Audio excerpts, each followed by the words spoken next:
इस वीडियो के अंदर हम लोग बात करने वाले हैं, अगर आप एक रिटायर्ड पर्सन है, आपको पेंशन वगैरह मिलती है तो 26-27 की इस बार इनकम टैक्स रिटर्न कैसे फाइल करनी है, पेंशन का स्टेटमेंट कैसे डाउनलोड होगा, उसके साथ में टैक्स जो टीडीएस आपका कटा हुआ है वो कैसे आपको रिफंड मिलेगा, एफडी अदर इनकम कैसे आपको शो करनी है। प्लस जनरली लोग आईटीआर केवल 1 फाइल करते हैं, लेकिन ऐसी गलती आपको बिल्कुल भी नहीं करनी है। सही फॉर्म का सिलेक्शन करना बताऊंगा, तो प्लीज पूरा वीडियो यहाँ पे जरूर देखिएगा। वीडियो को शुरू करने से पहले बताना चाहूंगा, अगर आप प्रोफेशनल एक्सपर्ट की यहाँ पे हेल्प लेना चाहते हैं, उनसे आईटीआर फाइल कराना चाहते हैं, link in the description box. और अगर आप प्रैक्टिकल तरीके से टैक्स प्लानिंग के साथ में फाइलिंग सीखना चाहते हैं तो you can join our course also and you can trust over 1700+ review. तो चलिए सबसे पहले बात करते हैं कि यहाँ पे आईटीआर फाइल करने के लिए आपको क्या क्या डॉक्यूमेंट्स की रिक्वायरमेंट रहेंगी। तो सबसे पहले आपके पास लॉगिन आईडी पासवर्ड होना चाहिए अपने इनकम टैक्स पोर्टल का, नहीं है तो एक बार फॉरगेट कर लीजिए।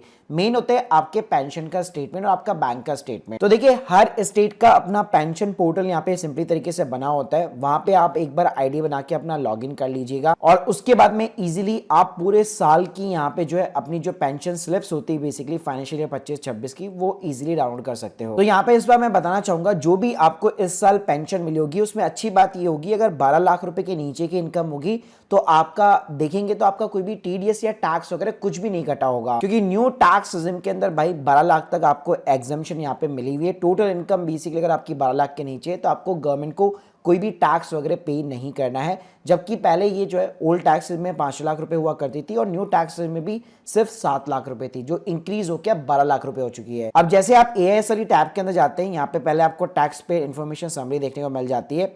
तो यहाँ पे जो भी आपको पेंशन बेसिकली मिली होगी, अगर उसके ऊपर टीडीएस वगैरह कटा हुआ है तो यहाँ पे आपको टीआईएस के अंदर ही एज ए सैलरी वो रिफ्लेक्ट होने लग जाती है। और सिर्फ इतना ही नहीं, आपके जो सेविंग बैंक अकाउंट का इंटरेस्ट है, आपने जो एफडी करा रखी है, डिविडेंड की इनकम है, वो सब कुछ यहाँ पे आपको देखने को मिलता है। अब बात करते हैं कि फाइलिंग आपको कैसे करनी है, तो पहले आपको सिंपली ई फाइल सेक्शन में जाना है, income tax return, file income tax return. यहाँ पे आपको 26-27 सेलेक्ट कर लेना है, ऑनलाइन मोड रहेगा, कंटिन्यू रखिए, स्टार्ट न्यू फाइलिंग बटन पे क्लिक कीजिए, स्टेटस जो है आपका इंडिविजुअल रहेगा। उसके बाद में यहाँ पे आईटीआर फॉर्म सेलेक्ट करने के लिए बोलेगा। मोस्टली 99% केस में हो सकता है अगर आपकी केवल पेंशन वगैरह की इनकम है तो सिंपली आईटीआर 1 आपके ऊपर एप्लीकेबल होगी। लेकिन अगर आपको एएस टीएस में ऐसे दिखता है कि मैंने म्यूचुअल फंड बेचे, मैंने इक्विटी वगैरह बेचे, तो ध्यान रखिएगा आईटीआर 1 नहीं, आपको आईटीआर 2 यहाँ पे फाइल करनी है। तो जैसे यहाँ पे एग्जाम्पल के लिए मैं आईटीआर 1 ले लेता हूँ, प्रोसीड करूंगा, ओके बटन पे क्लिक करूंगा, लेट्स गेट स्टार्टेड बटन पे क्लिक करूंगा। यहाँ पे रीजन पूछेगा क्यों आईटीआर फाइल करना चाहते हो, सिंपली आप अदर रीजन सेलेक्ट कर लीजिए, कंटिन्यू बटन पे क्लिक कीजिए। अब यहाँ पे 5 टैब खुल जाती है, 1 बाय 1 करके सिंपली कंफर्म करानी है। तो सबसे पहली चीज तो पर्सनल इन्फॉर्मेशन के अंदर आपको अपना नेचर ऑफ द एम्प्लॉयमेंट यहाँ पे सेलेक्ट करना है। यहाँ पे आप देख सकते हैं जो पेंशनर है, अगर वो गवर्नमेंट एम्प्लॉयज है तो यहाँ पे सेंट्रल गवर्नमेंट के पेंशनर हैं, स्टेट गवर्नमेंट के हैं, पीएसयू के हैं या अदर पेंशनर्स है, तो उसके अकॉर्डिंग यहाँ पे कैटेगरी इन्होंने यहाँ पे दे रखी है। इवन अगर आपको फैमिली पेंशन भी यहाँ पे मिलती है तो सिंपली आप नॉट एप्लीकेबल सेलेक्ट भी कर सकते हो। उसके बाद में यहाँ पे रिजीम चूज करने के लिए बोलेगा, मैं रिकमेंड करूंगा अगर 12 लाख रुपए के नीचे की इनकम है तो आपको बिल्कुल भी सोचने की जरूरत नहीं है, आपको इस ऑप्शन को हमेशा यहाँ पे नो ही रखना है ताकि आप न्यू टैक्स के अंदर आईटीआर फाइल कर सको। उसके बाद में सिंपली आपको ग्रॉस टोटल इनकम के अंदर जाना है और पहला ही जो हेड है इनकम फ्रॉम द सैलरी। कई लोग कंफ्यूज होते हैं कि सैलरी और पेंशन दोनों अलग अलग चीजें होती है, लेकिन जो इनकम रिपोर्टिंग की जाती है आईटीआर के अंदर वो आपके सैलरी वाले कॉलम के अंदर ही की जाती है। तो यहाँ पे सिंपली आपको एडिट बटन पे क्लिक करना है। अब देखिए आपका जो पेंशन का स्टेटमेंट है, अपना अप्रैल से लेकर मार्च तक का पेंशन यहाँ पे कैलकुलेट कर लीजिए, और अगर आपका टीडीएस वगैरह कटा हुआ है तो आपको टीएस के अंदर भी देखने को मिल जाता है। तो सिंपली अपनी जो भी यहाँ पे आपकी सैलरी सेक्शन 70 सबसेक्शन 1 के अंदर जो है आपकी जो टोटल बेसिक सैलरी पूरे 12 महीने की जो आपको पेंशन अल्टीमेटली मिली है वो यहाँ पे सिंपली आपको डाल देनी है। एग्जाम्पल के लिए मेरे पेंशन स्टेटमेंट के अकॉर्डिंग 6.47 लाख के समथिंग मुझे मिला हुआ है। अब नीचे की साइड में यहाँ पे आप देखेंगे तो एग्जेम्प्ट अलाउंस मिलते हैं, तो वैसे न्यू टैक्स में कोई भी अलाउंस आपको देखने को नहीं मिलता, लेकिन यहाँ पे आपको एक एडवांटेज बताना चाहूंगा।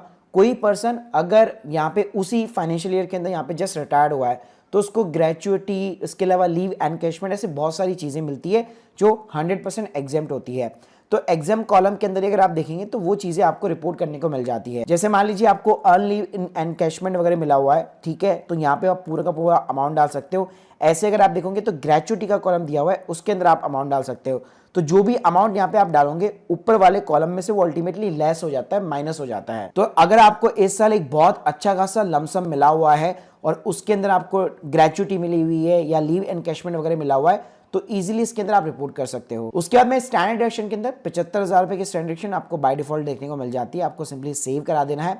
फिर आता है हाउस प्रॉपर्टी का कॉलम। तो अगर आप एक रिटायर्ड पर्सन है लेकिन आप एक रेंटल इनकम भी यहाँ पे अर्न करते हैं तो यहाँ पे आपको रिपोर्ट करने की जरूरत है। लेकिन अगर खुद का घर है, उस पर होम लोन चल रहा है, तो उसका न्यू टैक्स में कोई भी आपको बेनिफिट देखने को नहीं मिलता।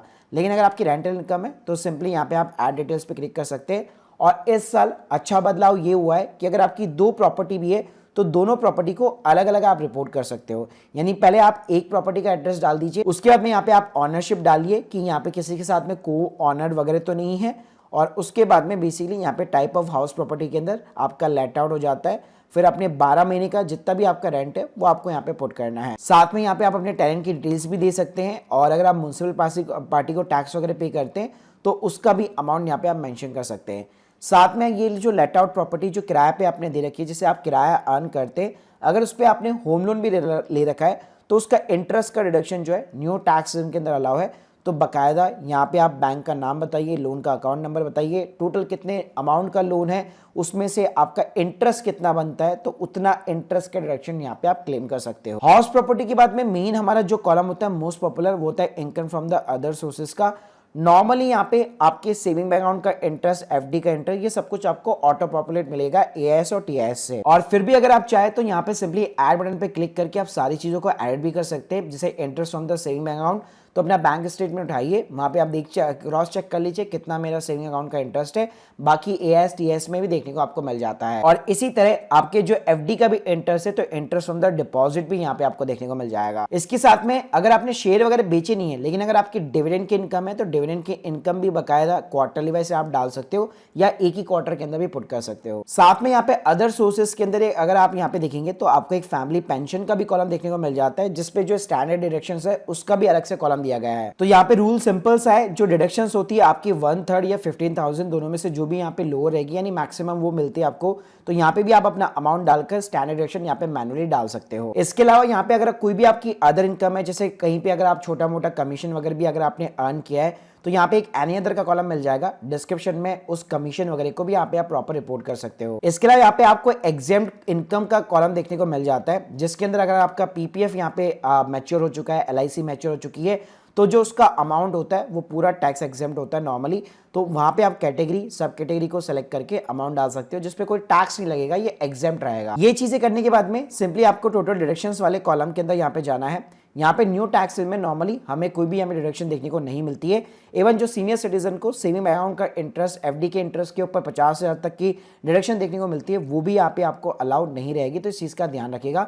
सिंपली आप कंफर्म कर दीजिए। फिर टैक्स पेड कॉलम के अंदर कोई टीडीएस कटा होगा तो उसकी एंट्री देखने को मिल जाती है, और आप यहाँ पे सिंपली रिव्यू करके कंफर्म कर सकते हैं। और लास्ट कॉलम के अंदर मैंने जैसे बताया, अगर 12 लाख रुपए के नीचे की इनकम है तो जो भी आपका टैक्स बन रहा होगा गवर्नमेंट आपको यहाँ पे रिबेट बेसिकली प्रोवाइड कर देती है। और अगर आप फिर भी यहाँ पे अगर आप मान लीजिए 12 लाख को क्रॉस करते हैं, आप चेक करना चाहते हैं न्यू वर्सेस ओल्ड में मेरे लिए कौन सी बेटर है, तो वापस आप पर्सनल इन्फॉर्मेशन में जाइए, और जिस ऑप्शन को हम लोगों ने नो कर रखा था उस ऑप्शन को यस करके आप ओल्ड टैक्स के अंदर शिफ्ट हो सकते हो। तो अगर ये सब कुछ करेक्ट है तो सिंपली आपको प्रोसीड टू वेरिफिकेशन करना है। यहाँ पे अगर कोई रिफंड बन रहा होगा तो वो आपको बता देगा, आपको सिंपली प्रीव्यू करना है, चेकबॉक्स के ऊपर क्लिक करना है, प्लेस डालना है, और जैसे आप प्रोसीड टू वैलिडेशन करेंगे, वैलिडेशन अगर सक्सेसफुल है तो एक प्रीव्यू देख के एक ओटीपी डालकर आप अपनी आईटीआर को सिंपली यहाँ पे आप सबमिट करा सकते हो।